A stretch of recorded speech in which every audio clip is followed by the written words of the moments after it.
are about to get started on our Zimbabwean Christmas in England in the cold. We are trying to save money and save in all aspects that we can. So with this whole chicken, generally when you cook it like this, it takes a bit longer for it to cook because the center needs to get the heat in. But what I tend to do is I spatchcock it or butterfly it, so to speak, and then that enables it to cook quicker, you use less electricity, and it's actually cheaper. And the beauty of it is you can stack your trays in the oven so you can get more things in, meaning less time in the kitchen and more time drinking because it's Christmas. So if you've got a big family, don't worry, you don't need to buy loads of these chickens. Get some chicken wings. These are perfect if you've got young children, and if you've got people that don't like the bone, keep the drum of the drumstick, and when it's cooked beautifully, it will slide right out. Chicken's ready and prepped, ready for the marinades. Bit of lemon, a bit of bicarbonate of soda, rinse it off and you're good to go.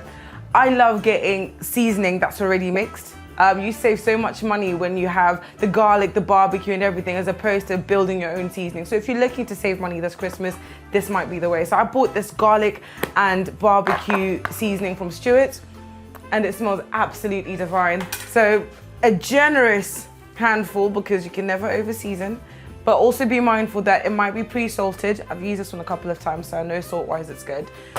At the butcher at Stewart's, I got this beautiful chuck steak. So chuck is a cut of beef that you can get. It is super tender, it's fairly inexpensive, and it's quite similar to T-bone in terms of just its texture and flavor profile. I got it thinly sliced because, again, we're trying to save on the electricity so it cooks quicker. But this piece alone will probably feed about 3 people.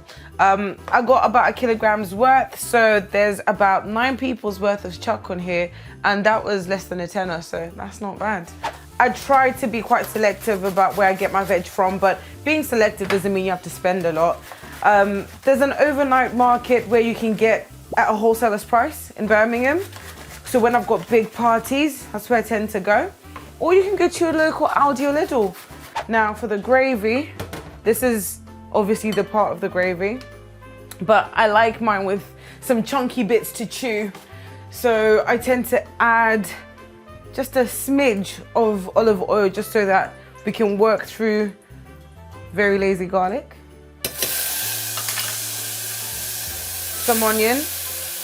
I also like using dried herbs. Dried herbs are an effective way to just save money. You get so much more for your yield. The point and flavor, you don't need to use too many. And you just still get that herby flavor profile that brings that Christmassy effect. So now I'm going to make you what's going to make this Christmas very Zimbabwean.